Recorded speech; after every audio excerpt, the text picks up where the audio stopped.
नमस्ते। ज्ञान शक्ति में आप लोगों का स्वागत है।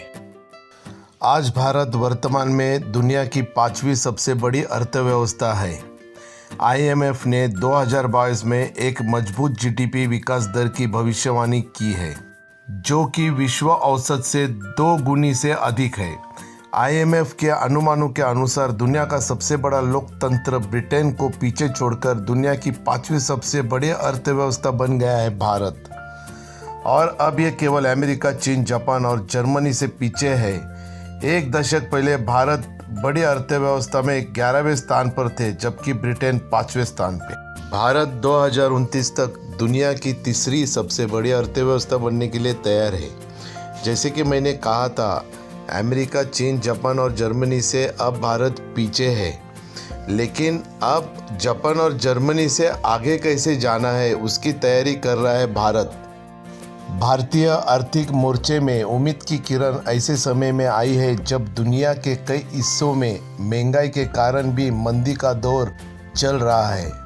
लगभग हर देश धीमा है।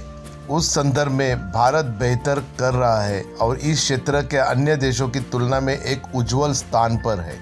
जबकि दुनिया भर के देश आर्थिक विकास के मामले में अस्थिरता से जुड़ रहे हैं, भारत अप्रभावित नहीं रहा है, लेकिन बेहतर कर रहा है और अन्य देशों की तुलना में उज्जवल स्थान पर है। एक स्वस्थ अर्थव्यवस्था वो है जहां निर्यात और आयात दोनों में वृद्धि हो रही है। किसी देश की माल व्यापार संतुलन रिपोर्ट उसके आयात और निर्यात को ट्रैक करने के लिए सूचना का सबसे अच्छा स्रोत है। यदि कोई देश निर्यात से अधिक आयात करता है तो यह व्यापार घाटा चलता है।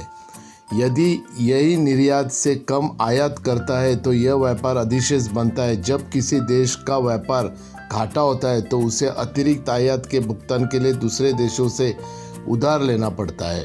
भारत आने वाले समय में चीन से 40% आयात लगभग $35 बिलियन को कम करने की अपर क्षमता रखता है, क्योंकि विभिन्न उत्पादक श्रेणियों है जिनका भारत भी उत्पादन करता है। रिपोर्ट के अनुसार भारत में रसायनों, मोटर वाहन घटकों, साइकिल के पुर्जों, कृषि आधारित वस्तुओं, हस्तशिल्प, दवा निर्माण, सौंदर्य प्रसाधन, उपभोक्ता इलेक्ट्रॉनिक्स और चमड़े पर आधारित सामान सहित अन्य क्षेत्रों में अधिक आयात प्रतिस्थापन का उत्पादन करने की महत्वपूर्ण गुंजाइश है।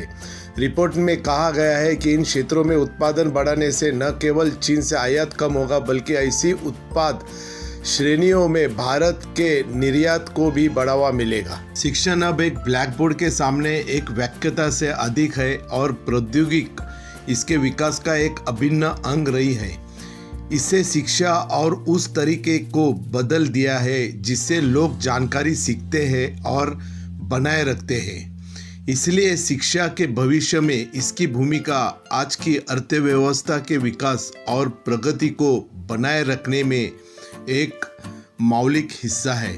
प्रौद्योगिकी ने छात्रों के लिए ऑनलाइन योग्यता हासिल करना और ऑनलाइन पाठ्यक्रम प्रदान करने वाले संस्थानों के माध्यम से खुद को शिक्षित करना संभव बना दिया है। जैसे कि आप जानते हैं कि स्किल इंडिया ने गरीब कल्याण रोजगार अभियान के तहत 6 राज्यों में चिन्हित 116 जिले के 3 लाख प्रवासी कामगारों का प्रशिक्षण शुरू किया है। माननीय प्रधानमंत्री जी के गरीब कल्याण रोजगार अभियान द्वारा निर्देशित कौशल विकास और उद्यमिता मंत्रालय ने उत्तर प्रदेश, बिहार, राजस्थान, ओडिशा, मध्य प्रदेश के चिन्हित 116 जिले से 3 लाख प्रवासी श्रमिकों को कौशल प्रशिक्षण शुरू किया है।